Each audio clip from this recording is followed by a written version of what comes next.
کہا جی مذاکرات کرنے چاہیے، ہم امن کو اور مذاکرات کو چانس دینا چاہتے ہیں۔ اس موقع پہ مولانا فضل الرحمان نے ان کو منع کیا، انہوں نے کہا کہ نہیں، آپ یہ جو کمیٹی انہوں نے بنائی ہے اس سے علیحدہ ہو جائیں۔ تو مفتی کفایت اللہ بادل ناخواستہ الگ ہو گئے ٹھیک ہے جی، الگ ہو گئے۔ اس کے بعد جماعت کے ساتھ ان کی اونچ نیچ چلتی رہی، معاملات چلتے رہے، کبھی عروج آیا، کبھی زوال آیا، اور پھر ایک ٹائم ایسا آیا کہ جب مفتی کفایت اللہ پہلے وہ مولانا سے لڑے، پھر اس کے بعد طالبان کی کمیٹی میں، پھر انہوں نے اسٹیبلشمنٹ کو اپنے نشانے پہ رکھ لیا، اور اسٹیبلشمنٹ پہ جب نشانے کو رکھا تو ان کے ساتھ بھی ان کی انبن رہی، انہوں نے اس پہ حملہ بھی کیا، جو بقول ان کے کہ مجھے راستہ روکا گیا اور مجھے مارا گیا ہے۔ تو وہ کچھ لوگ تھے جو میری تقریروں سے، میری باتوں سے نالاں تھے۔ اچھا، اس کے بعد پھر کبھی یہ جیل جا رہے ہیں، کبھی ان کو گرفتار کیا جا رہا ہے، کبھی ان پہ مقدمات بنائے جا رہے ہیں، اور پھر یہ بیٹھے نہیں۔ اب ایک طرف ان کی مخالفت چل رہی ہے کس سے جی؟ اسٹیبلشمنٹ کے ساتھ، ان کے ساتھ بھی معاملات بگڑے ہوئے ہیں۔ دوسری طرف جماعت کے ساتھ بھی ان کے معاملات بگڑے ہوئے تھے کہ جماعت نے ان کو سائڈ لائن کر دیا۔ اچھا، اب ہمارا خیال یہ تھا کہ ایک طرف طاقتور جماعت ہے، جماعت نے بھی ان کو فارغ کر دیا، اور دوسری طرف ایک طاقتور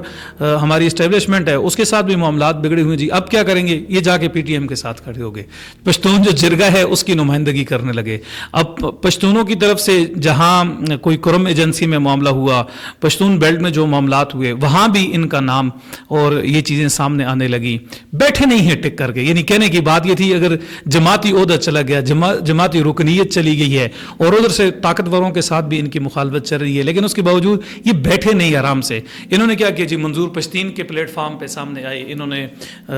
وہ جرگہ کیا، اور پھر یہ جو شیعہ سنی لڑائی تھی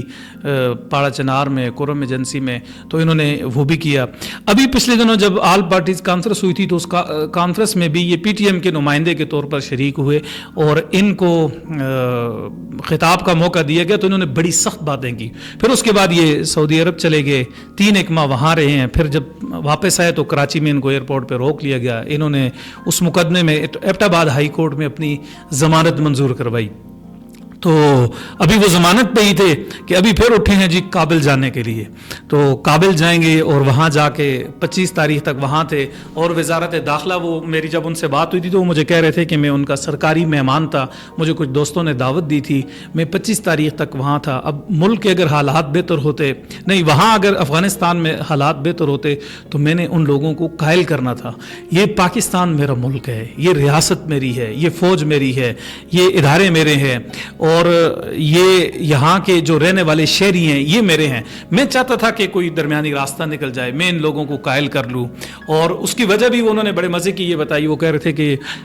اس وقت جو ہمارے فوج کے ساتھ جو لوگ لڑ رہے ہیں وہ ان کے پاس ایک فکر ہے، وہ فکر، وہ اپنا جو استدلال ہے وہ قرآن و حدیث کے ذریعے کرتے ہیں، تو ان کو فوج قرآن و حدیث کے ذریعے نہیں سمجھا سکتی۔ فوج لڑ تو سکتی ہے لیکن میرے پاس قرآن ہے، میرے پاس حدیث ہے، میرے پاس فقہ ہے، وہ میری طرح کے ہی لوگ ہیں، ان کی داڑھی ہے، ان کی پگڑی ہے، میں ان کے ساتھ جب بیٹھ کے بات کروں گا، میں ان کے سامنے دلیل رکھوں گا، میں ان کو بتاؤں گا کہ یوں لڑنا ٹھیک نہیں ہے۔ تو میرا یہ جو دورہ تھا یہ ملک کے لیے تھا، یہ ملک کے لیے تھا، اور اس دورے کا فائدہ ہوتا۔ ماضی میں بھی میں ان لوگوں کے پاس گیا، ان کو مذاکرات کے اوپر قائل کر لیا، ان کو ہتھیار رکھنے کے اوپر قائل کر لیا تھا، تو آج بھی اگر میں وہاں جاتا تو میرا جانا اس ملک کے لیے بہتر ہوتا۔ یہاں تک تو مفتی صاحب کی بات ٹھیک تھی کہ اس کی وجہ یہ ہے کہ جو بھی شخص ہے اس ملک کا رہنے والا ہے وہ اس ملک کا وفادار ہے، اس ملک کے لیے کام کرے گا،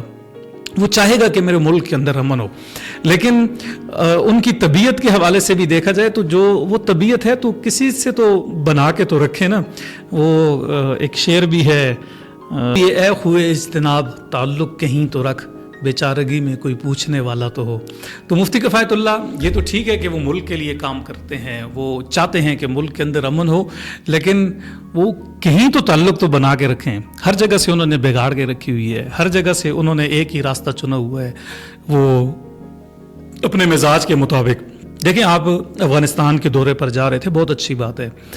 یعنی مفتی کفایت اللہ کی نیک نیتی اور ان کی ملک کے ساتھ وفاداری کو نہ شک کی نگاہ سے دیکھا جا سکتا ہے، نہ اسے چیلنج کیا جا سکتا ہے۔ یہ اس ملک کے باسی ہیں، اس ملک کے رہنے والے ہیں، ماضی میں جو ان کا کردار ہے وہ بھی کسی سے ڈھکا چھپا نہیں ہے۔ لیکن آپ جب ایک طرف آپ کی اسٹیبلشمنٹ کے ساتھ معاملات چل رہے ہیں اور آپ اتنے سخت تنقید کرتے ہیں، اور دوسری طرف آپ افغانستان جب جا کے ملتے ہیں، تو اس وقت یہ نوعیت سمجھنی چاہیے۔ اب دیکھیں مولانا فضل الرحمان جب افغانستان کے تو ان کو باقاعدہ بریفنگ دی گئی اور انہوں نے بتایا ہے کہ میں افغانستان جا رہا ہوں۔ ریاست کے ساتھ بات کریں، ہم ریاست کے ساتھ بات کریں، ہم اس کے حامی ہیں، لیکن جہاں میری ضرورت پڑے گی وہاں میں ایک رول ادا کروں گا۔ ہماری جو اسٹیبلشمنٹ ہے، ہماری جو وزارت خارجہ ہے، انہوں نے مولانا کو بریفنگ بھی دی ہے اور مولانا نے واپس آ کے ساری بات ان کو بتائی بھی ہے۔ اب مفتی کفایت اللہ وہ یہ دیکھتے ہیں کہ بھئی میرے اندر صلاحیت ہے اور ان میں ہے، یہ صلاحیت ان میں جب موجود ہے تو انہیں چاہیے کہ وہ ایک تو اپنی جماعت کے ساتھ بنا کے رکھیں اور ان کو بھی اعتماد میں لیتے کہ میں افغانستان جا رہا ہوں۔ پھر جو ہماری اسٹیبلشمنٹ ہے، آپ اس سے رابطہ کرتے ہیں کہ مجھے وہاں دعوت دی گئی ہے، میں وہاں جا رہا ہوں، مجھے بتائیں کہ میں کیا بات کروں۔ آپ ان سے بریفنگ لے لیتے، آپ درمیان میں کسی سے کہہ دیتے۔ آج کل اگر رابطے آپ کے بحال نہیں ہیں تو آپ بڑے آدمی ہیں، آپ کہیں بھی کسی کو میسج کرتے تو لوگ آپ کی بات سنتے، آپ کہتے تو آپ ان کو بتاتے ٹھیک ہے جی میرا اور آپ کا اختلاف تھا، ہے، رہے گا، لیکن جہاں تک ملک کی بات ہے، ملک کی امن کی بات ہے، سلامتی کی بات ہے، تو اس کے لیے تو میں آپ کے ساتھ ہوں۔ میں اپنے ملک کے اندر امن چاہتا ہوں، میں اپنے ملک کے اندر بدامنی نہیں چاہتا۔ تو آپ ان سے بریفنگ لیتے، انہیں آگاہ کرتے اور پھر افغانستان جاتے۔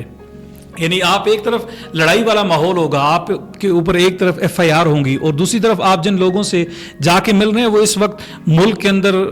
دھماکے کر رہے ہیں، ملک کے اندر انہوں نے ایک افرت تفری کا ماحول بنایا ہے، ہمارے فوجی جوان شہید ہو رہے ہیں۔ تو ظاہر ہے ریاست پھر آپ کو شک کی نظر سے دیکھے گی، ریاست کو یہ لگے گا کہ یہ لوگ تو حالانکہ آپ دیکھیں مولانا سراج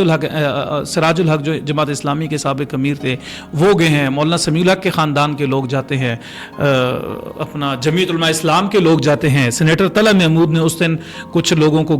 رہا کروایا، وہ جو گرفتار کر لیے تھے طالبان نے، لیکن ان کی ایک حیثیت بھی ہے، وہ ایک ٹائم میں ہر طرف نہیں لڑ رہے تھے۔ تو بہرحال مفتی کفایت اللہ کا یہ جو دورہ تھا، اگر ان کو جانے بھی دیتے تو میرا خیال ہے یہ ملک کے لیے بہتر ہوتا۔ ہمیں اپنے لوگوں کے اوپر اعتماد رکھنا چاہیے، لیکن ان کی یہ جو طبیعت ہے ہنگامے والی،